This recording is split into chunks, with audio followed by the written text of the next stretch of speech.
Good morning, everybody. Welcome back to Villa Simius on the southeast coast of Sardinia. We are back with you here for the World Great Grandmasters Beach Ultimate Club Championships. It is a beautiful morning here in Italy, and I am thoroughly delighted to be back with you, Benjamin Rees, here once more alongside Ali Thomas.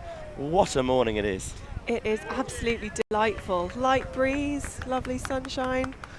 Where else would we rather be? Nowhere, that's where. The utterly gorgeous Sardinia Bruges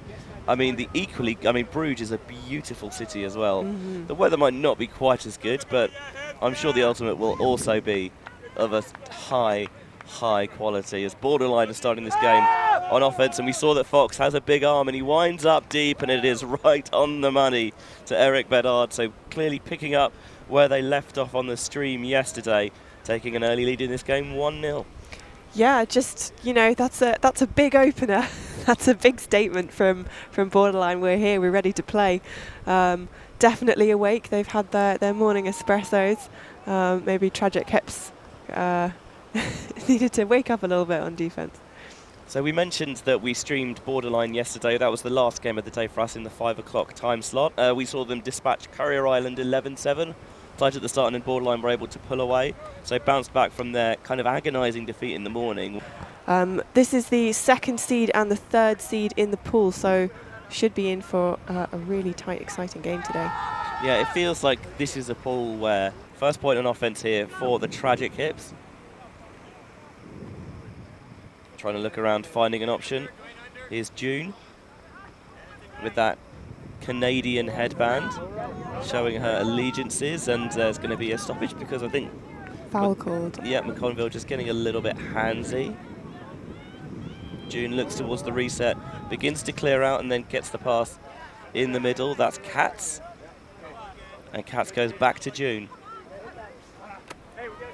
That's a lovely throw into space, and a lead pass. He's agonisingly out of reach, and it required Zika to go down to the ground, and he very nearly got there, but it was just a touch too spicy. That roll curve with the change of direction, I think he was probably expecting it to sit out a bit more and have the wind keep it up, but the wind is the other way today. Shout out to as this one is deep. It is very deep and reeled in with one hand. Everyone stopped downfield, so I was wondering, was there some sort of call that I missed? But I think everyone knew it was just a question of whether Bronson could reel it in, and Bronson had the wheels, and that makes it a break for Borderline. They're 2-0 up. Something to notice as well is that the Tragic Hips have 3 women on their roster, and they are playing at least, well, I think it is just one woman every point.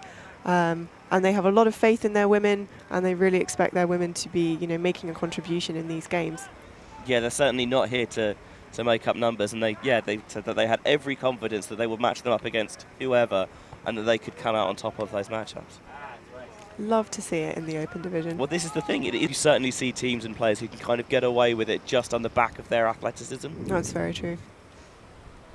I think I got there in the end. Yes. First game of the morning as well for us. That one, it lands in. That is a great pull. And maybe I think Clark thought, like maybe what I thought, that the wind was going to push it out of this sideline, but the disc had just enough edge on it to land inbounds. Little offhand, backhand there. Finds Martin Glazer. And Glazer finds Clark underneath. Here's Guatz. And there's going to be a stoppage for a pick. Oh. Yeah, a little bit congested in there, so Clark did the right thing and just kind of stopped. Drew a couple of defenders, but the swing is a little bit errant. And Borderline looking to strike quickly once more. This would open up a 3-0 advantage.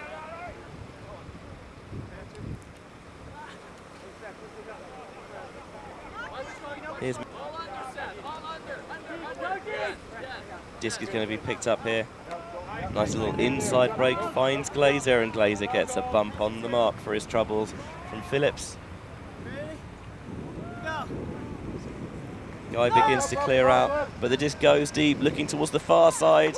Defender saw it late, nearly got a hand in there, but well tracked and well read by the Tragic Hips. They are on the board this morning. They trail 2-1. In the end, it is number 18, Daniel Guatz with the goal.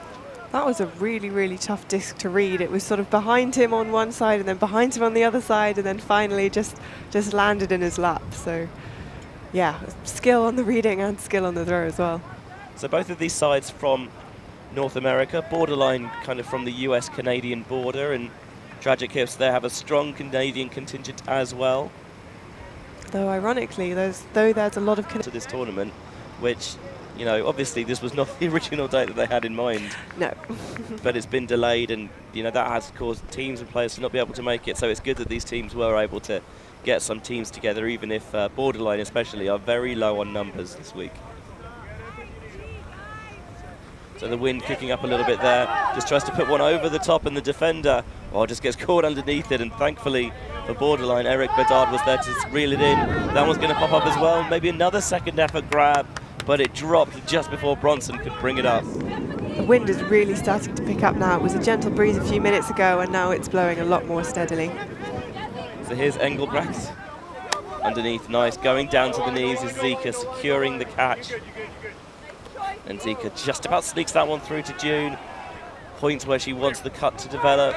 Finds the space, and it bounces off the hands of Wolf Maycutt. Valiant effort. I thought it was going to be good, and it just didn't quite get his hand far enough out. But it was mighty close. I think the next few points are going to come from the team that's adapting fastest to the wind here. And it's a definite spanner in the works. Nice lower round break. Like, see that players are comfortable going to their knees, even if, you know, it's not as spectacular. It means that they can, you know, get that, still present that backboard, that body behind the disc, as Fox winds up the arm once more, and it blades, and the beads, I think, was always going to come up a little bit short, and the Tragic Hips try to get it in quickly. Just about tipped, but Patrick van der Valk, who is not American or Canadian, is Dutch, but is almost ever-present at these beach tournaments. Makes the underpass, but June can't hang on. And now there's a player that's taken off deep, but it's overthrown. Just rushed the throw a little bit, probably. Yeah, and it will be checked in by Katz. Katz looking for an option downfield on a high stall. Picks him, turns and finds a receiver. And Bronson signals that the disc is down after they get a D on it. Here's Bedard. And Furland finds Fox. That is a delicious low release inside break. One of my favourite throws. And the high release backhand, you can hear Zika struggling a little bit on the mark, and again just not finding the scoring pass. Wait, that wasn't a goal? He was so free. I thought he'd spiked it. Must have skimmed some sand on the way through. So Van der Valk finds June and then gets the disc back, demonstrating that he wants some cutters to go downfield, but the movement and the timing's not quite there. And Van der Valk going every other at the moment. And that one, it's high, and maybe a chance at a second effort. No, too far out in front. It becomes a real slog. The tragic thing, I suppose, is that they're making all the right shapes. You know, both teams, they're doing all the right cuts, but just the throws are causing all of these turns. It is very much a thrower's wind, this, as Bedard looks to demonstrate that he is that thrower, and Turi can't turn that in. I think maybe he had a bit of chance to milk it, but he would rather make sure that he had the catch in two hands, and then does find finally the scoring pass to Henry Furland, and borderline reopen their 2-point advantage. The Americans lead 3-1. And that really shows the importance of sticking with your person when there's a turn. You know, no matter how tired you are, if you are not there to cover your person, it's just an easy score. It was a lovely deep throw as well. Got the right sort of shape on it as well. Just enough loft to sit it on the wind and make Turi's job as easy as possible. I like that he didn't try and do a sort of long jump in, because the number of fumbled discs I've seen on players trying to jump at about 3 meters into the end zone is it's an upsettingly high number. Yeah, always make sure you've got the catch first, and there's white Sardinian sand. And you may notice those flags kind of fluttering a little bit in the background. It's a pink Euro disc who provided the pitch discs for this week's tournament. 100% organic. So they are green even though they are pink. It's not a good colour combo. It's an interesting one, certainly. Going for the low release break. Dangerous because it invited the mid through, and I'm not sure whether that was the intended target originally. They got the head around just in time to make sure that they could get an arm and a block in the way. Yeah, it looks like, you know, North American players potentially a little bit more comfortable with a higher level of contact, and that is a huck and a half. And that's a reception and a half as well. Bronson just plucks it out of the sky, made that look so much easier than it is, especially on this surface. Now Borderline try and get players up. The continuation, and Bronson, who gained most of the yardage with the catch on the huck, this time burns to the open side. Another break for Borderline, 4-1 their advantage now. That is one for the highlight reel. That was gorgeous huck, got up higher than anyone has a right to on sand, and then just a lovely cut open side. Easy score. Well, not easy, but they make it look easy. I mean, that's the thing. It is so difficult to time and execute those jumps when you're on the shifting sands. And you can see it brings it down so quickly that it's almost catches everyone off guard. Because it feels like, oh, he's going to really have to chase it down, but he timed his jump to perfection. And then I like that they didn't just focus entirely on the end zone. They had the awareness from the players running in to help, so they take the swing. Or there is a 25-minute half-time point cap as well. We're a little under 15 minutes in here, so 10 minutes to go until we would get that half-time cap. 15 minutes in here, so 10 minutes to go until we would get that half-time cap. As this pull is going to pin the Tragic Hips right at the back of the end zone. A monster pull from Ed Fox. Maybe he has outfoxed the Tragic Hips here. Yeah, I had to do it eventually. But I must say they have stayed very calm and very collected. They will have seen this situation numerous times before, and they have not been fazed by it, to their credit. Here's Maycut. Maycut looks, the roll coming back out of Van der Waal, never came quite back in bounds. Van der Waal laid it anyway because you never know, and unfortunately it is a turnover, and I don't think it got back in bounds, so it should come in from probably about the halfway line. Yeah, that deep cut was developing for quite a long time, and credit to the thrower for hanging off as long as he did, because there's always a temptation if you see someone going deep and just immediately throwing it, which in this wind will not get you very far. But just a second too early. So Ed Fox will bring it in right in front of Raul Pendo on camera 2, and then going with the IO break across the pitch. This one nearly worked its way through, and perhaps I thought that it shouldn't have done, but it got enough edge to keep itself in bounds, but unfortunately it hung for too long, and that allowed the Tragic Hips defenders to close in. Here's Van der Waal going down the line. Has an option in the form of G. Looking around for the break, it's blading once more and doesn't give the receiver a chance to reel it in. So perhaps another break opportunity here for Borderline. Well, that upwind breaking the force is just so difficult. Yeah, if you just get ever the wrong edge, ever so slightly, or you don't quite generate the torque and revolutions on the disc that you would like, it does punish you. Here's Bedard, and I think there's going to be a call for maybe a pick downfield, or perhaps a little bit of a push-off, perhaps. All seems pretty amicable. Yeah, obviously these players will be familiar with one another, so that does help to improve spirit. It's Fox. Tasty. That is delectable inside break. A delectable inside break. A little bit of conversation from Mark Zika, who is on his knees on the fourth, and there wasn't a huge amount that Zika could do about that. No, I mean, especially on beach, you really have to pick whether you're going to try and stop a round or an inside break, because the shuffling from side to side is so much slower. So yeah, picking the round in that case just meant that he opened up quite a wide IO channel, and the Borderline player was just perfectly positioned for that break. And he just gets instead going to kind of relax on the sideline, support the team, enjoy the festivities, but you will see him wandering around with his camera equipment in tow as well.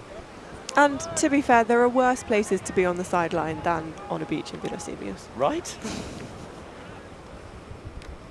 So the Tragic Hips just haven't quite made it work somehow. They've shown a lot of good things, but maybe not quite consistently enough.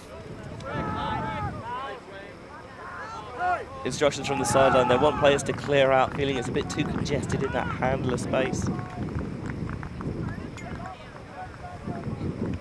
going to be a brief stoppage here. So I'm just going to wait for the disc to get checked back in. Thinks about the high release. Oh, it's that really tricky one, the Oyo almost, the outside inside out, where you've got that blade through the inside out channel and it's difficult to reel in if there is a receiver there. But that time it looked like some sort of miscommunication. Also, especially with that wind's going to push it really far towards that opposite sideline. And they're going to try and sit this one up. Boxes out on the end zone line. Trevathan looks around. And Phillips now looking for an end zone look as the wind really whips up, and McConville uses that cheater's lefty advantage. The quick pivot out, sometimes it just takes that extra split second to adjust the force, but he pivots out and releases it so quickly and so smoothly that there's nothing the mark can do about this, and Borderline running away with it a little bit here at 6-1. Ed Fox has been playing, looks like almost every point. He's not been taking many off, and he has just been doing bits on either side of the disc. I think this might be his first goal, but he's thrown some stellar hucks, you know, assisted, hockey assisted. Really key player for this team. Yeah, Fox and McConville have been a rock-solid handling core, and it's really nice because they've got the... He is getting sports massage before their first game. Yeah, it's never necessarily a good sign when you're doing it before the day's play has even started for your team. But, I mean, there's a reason why they have the physios on hand, and it is to help make things as easy as possible for the players. This time, they're not going to die wondering. They're looking big to the back corner of the end zone. It's an inch-perfect hook from Van der Valk to Maycut, and that finally gets the Tragic Hips back on the board at 6-2. That's going to be a big confidence booster. Oh, I'm not overly familiar with the that's the word, isn't it? Yeah, I don't think I've ever heard it applied to rock bands, but yes, I guess technically. Well, they're Canadian, right? It's French-Canadian, that works. I don't know if they're French-Canadian or Canadian. I'll move on. Here's McConville looking downfield, bit of work to do, and I think maybe Bedard had a little bit more time to bring that in, but it's so difficult to make up the space on the sand. Oh, no. And then just a simple drop on an underpass. That's not what you want to see if you're a Tragic Hips fan. And the high release backhand layout snags it off the surface.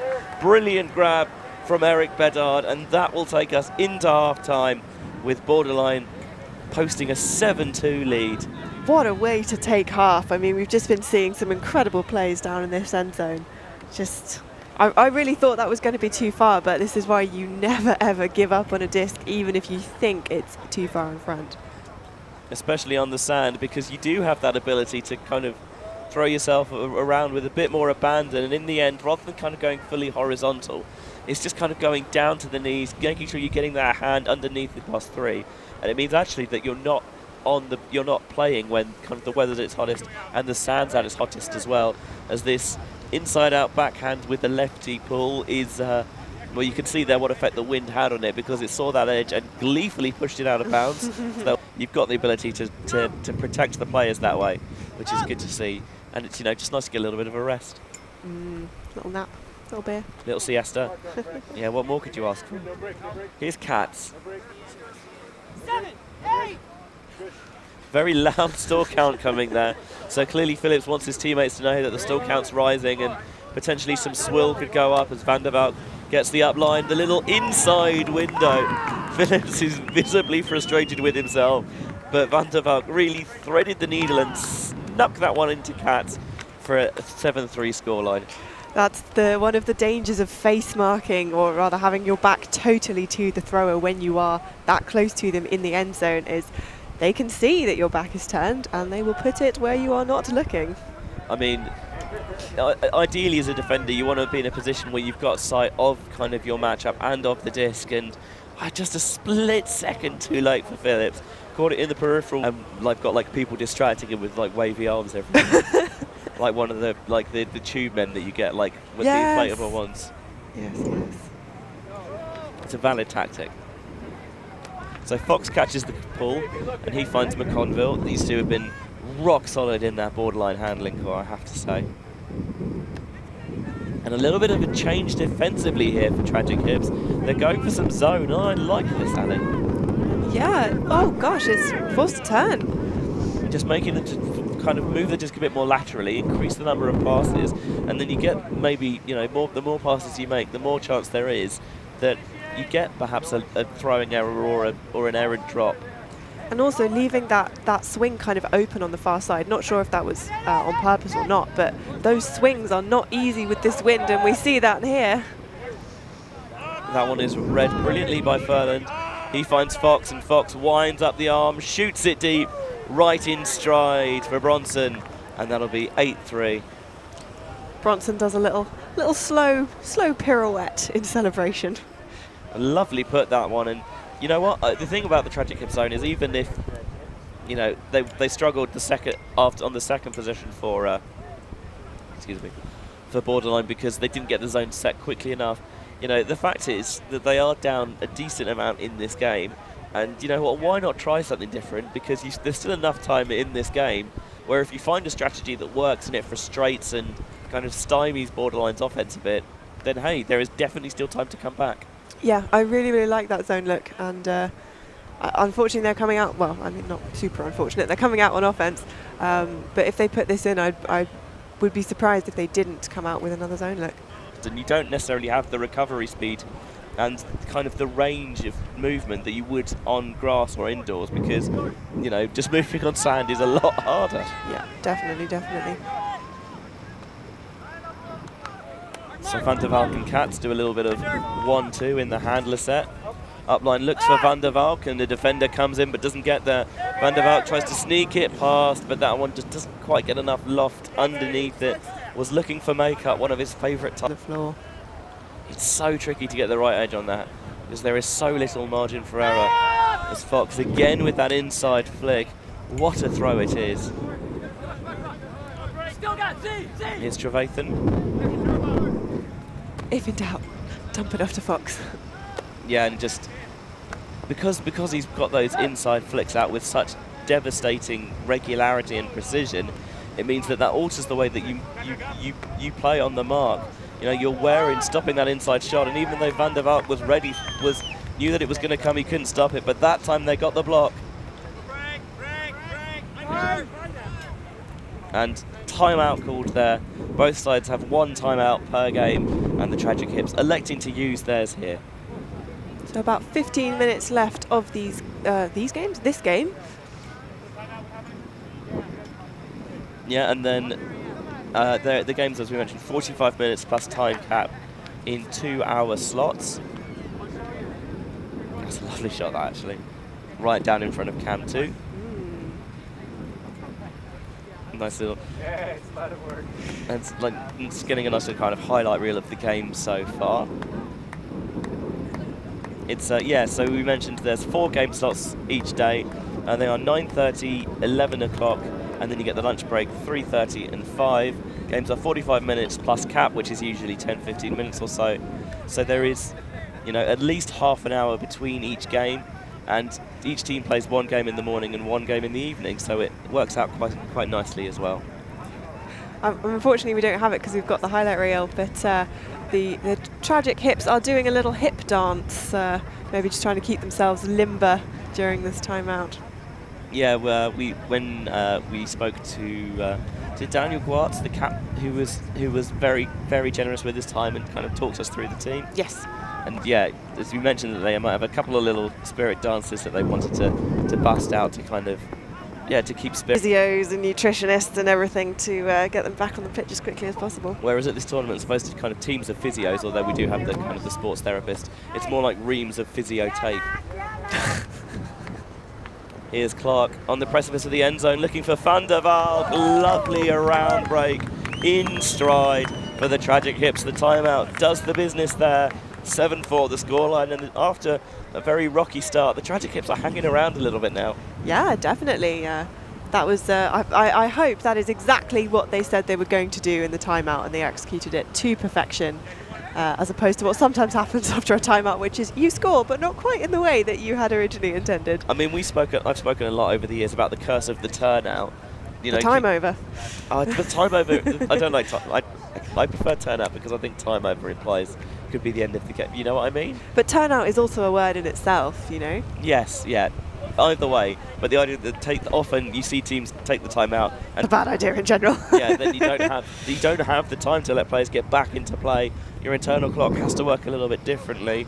But that time, executed to perfection by the Tragic Hips. Here's Bedard catching the underpass. He's got the swing available if he wants it. Instead, finds McConville, who goes to the ground but keeps it alive expertly. The wind really whipping up, and again, the zone's getting the turn that perhaps it wanted. Just the concentration drops. Definitely. And also doing a really good job of forcing that deep player, or staying behind that deep player and neutralising any long shots. Which we know that they are all too happy to throw. This throw from Guy just flutters up. Nice attempt to try and save it from Guartz, but it goes into the sand. And McConville steps, looks, finds Bedard, one of his favourite targets, downfield. And it wasn't the cleanest of points for Borderline, but I'm not sure they'll mind in the end. 8-4 they lead. It's so tough when you're trying to make what in your head is a very simple throw because your receiver is very close to you. But unfortunately, in windy conditions, you still have to add that extra level of concentration, put that much bit of spin on it. Otherwise, as we just saw, the wind will snaffle it. So there was the drop that gave the tragic hips the turn, and then you're seeing it here. Just, not quite following through with the pivot. As you mentioned, not generating the snap and the torque with the wrist to get that spin, and it flutters over the head into the sand, and then McConville picks up the disc and he knows exactly what he wants to see, and much to his pleasure, he sees it, Bedard, cutting free to the open side to put that backhand out in stride for the goal. So talking about, we said a lot of these players, you had to be so fit to run on sand. That proves it. Ultra marathons at any age is a phenomenal achievement, let alone when you're a great grandmaster. That's a level of fitness that I can only dream of. I think for a lot of people too. So the tragic hips, trying to get it going on offense once more. Oh, that is a delicious throw, and just couldn't quite scoop it. Katz went right hand to try and snaffle in the trailing edge, and maybe, if you're being hypercritical, the left hand would have been the play. But it was a great attempt, and well, Bronson does the same thing, tries to go with the trailing edge before it hits the sand. They've got the lead throw with the defender's back turn, and it was just a touch too strong. And I must admit, this is the way I was coached, that seeing anyone go for things trailing edge makes me a little bit seasick almost. Yeah, I can sympathise with that. Inside shot that time from June, just skims off the hands and into the sand. Maycutt couldn't reel it in. Fox, you can hear the sideline going low hands because they know that he wants that raking inside shot. Trying to force Phillips into the reset on Fox. Fox, love that, squares up a little bit, so he's got the ability for the low release. And then, well, a sneaky, I was going to say saucy, but the sauce was not maybe the easiest to handle, but it seemed to work just as well, and it's a break for Borderline to go up 9-4. It's a spicy, saucy scuba. It is. Is it the most attractive scuba I've ever seen?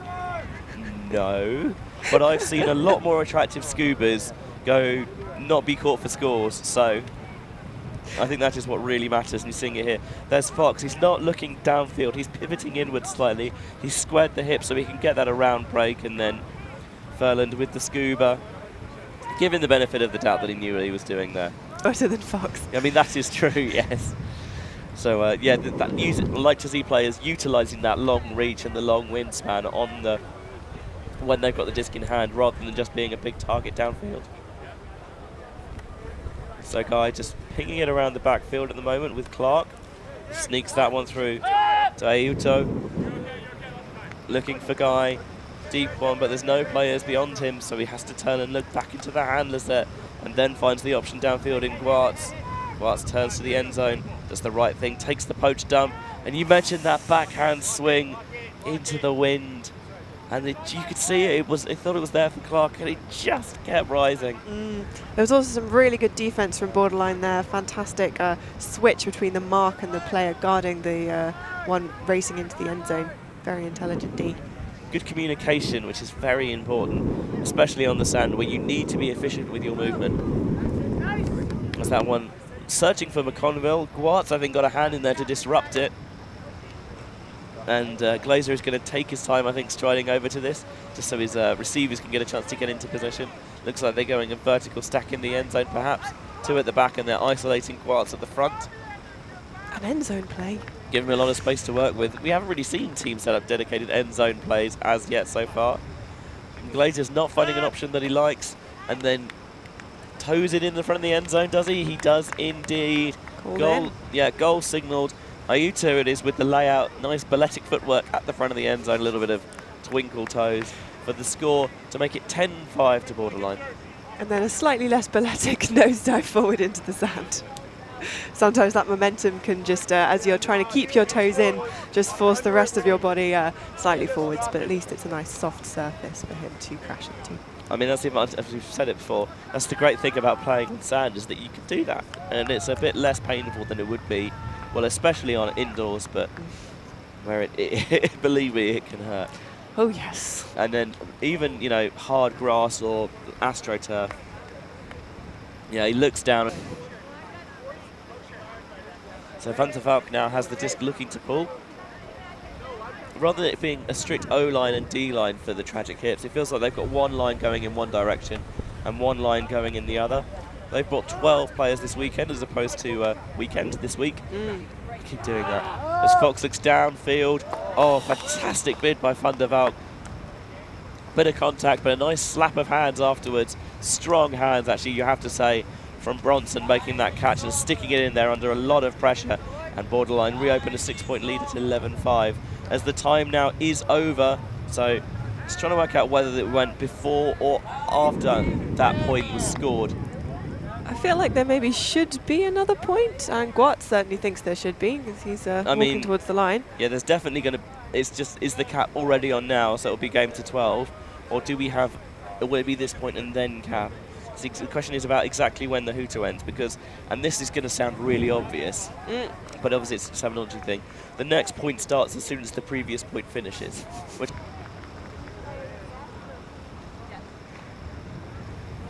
but I saw him warming up on the sideline earlier, so perhaps it is not as bad as previously expected. Or it is as bad as previously expected and he just wants to play anyway. Not that I can blame them. I know what ultimate players are like with playing through injuries, sometimes very much to their detriment. Yes, it seems to be a bit of a problem in this sport. I speak as someone who re-pulled a hamstring running for a disc at a pickup I definitely was not ready for. Down the line, that's a really good grab because that was tailing out of bounds fast. And good footwork from Guy, not only to make the catch, but to make sure he was in bounds. Very square mark, and they just about sneak it up the line into Chris de June. So the Tragic Hips keeping this one on a little bit longer. That'll be 11-5 game, no, 11-6 even, game to 12. And it's just my personal bias, but I do love to see women scoring in open. It just makes my heart happy. Me too. I mean, this is the great thing about the open division, is that anyone can play. You know, gender doesn't matter. You know, if you're good enough and you want to be there, then yeah, absolutely you can play. And you know, the Tragic Hips did say that they have full confidence in their women. You know, they weren't gonna deliberately look them off because of their gender, or you know, not throw to them. You know, if they were free, they were happy to, you know, put the trust in them, which is good. You know, lots of the world do not see things the same way. But we can only hope that there is a point when it just becomes a thing that we just don't even talk about. That would be so nice. Oh my God. Right? I know. As the Rudy, there we go. Caught Fox napping, and Katz absolutely rocketed through, and it would have been what a double happiness. But he lays out, and it is just too far. Whoa, I mean, he came herring down the pitch like he was shot out of a cannon. That was incredible. Oh my God, chase down your pulls. More plays like that, please. Right, we were speaking on the sideline earlier to Sophia Pereira. Of course, right up at the top of Bula, the Beach Ultimate Lovers Association, and she was saying that, you know, she was surprised by just quite how fast and how fit a lot of these players are, and we saw it there. I think the Tragic Hips really know that time is running out, and if they want to try and get a few more points on the board, now is the time. So Katz looking around, tries to blade it across the pitch, and the wind just slams the door in Katz's face, I'm afraid. Conville wants to end it in one, but this is going to be blocked and swatted down to the sand. Tragic Hips has pulled an incredible defense out of somewhere. Really turned it up to 11. It just is, for Tragic Hips, they might be thinking it's a bit of a shame that they kind of couldn't find this fire a little bit earlier as the throw from Van der Valk goes into the sand, but I think that's going to go back for a foul from John Turbo Turi. I was going to say, I think they've maybe taken some of their offense magic and put it into their defense. There's a conservation here. Here's Katz looking for the upline cut to Van der Valk. Thought about the put, but the timing, perhaps the cut wasn't quite there to be thrown to. And a high stall, Van der Valk tries to get the inside out, but the wind turns it over and pushes it out of bounds. I think a little bit of fatigue potentially starting to creep into this play here.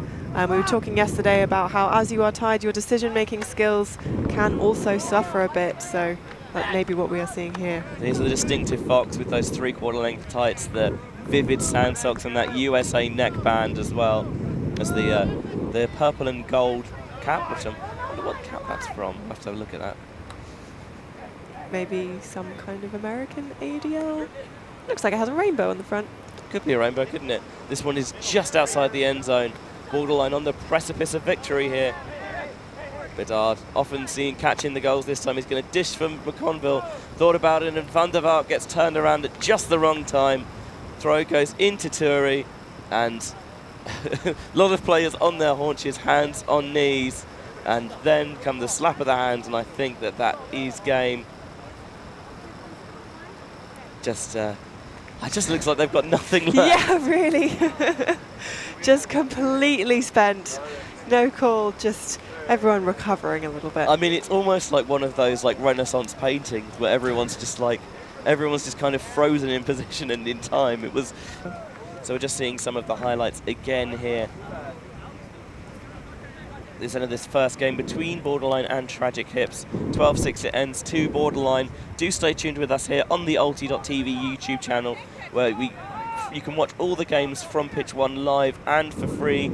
Coming up today, next we have Gal from Germany versus America's Man Down, and then the Young Legends versus Borderline at 3:30, and America versus Gal at 5 o'clock at all European time. That's going to do it for us here at Ulti TV and at the World Great Grandmasters Beach Ultimate Club Championships. For all of our crew here, for Ali Thomas, I've been Benjamin Rees, and I will see you on the other side.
We are a group of ultimate players, coaches and video enthusiasts. We've worked with the major federations and the greatest events. We're on a mission to make Ultimate huge. We want our videos and live streams to be free to watch. We want to make stories that not only reach you, but also reach people outside the Ultimate community. Like and subscribe, Ultimate TV, the best in the world.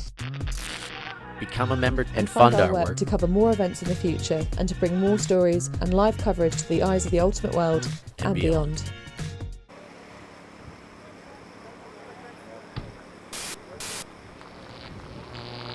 Ulti.TV.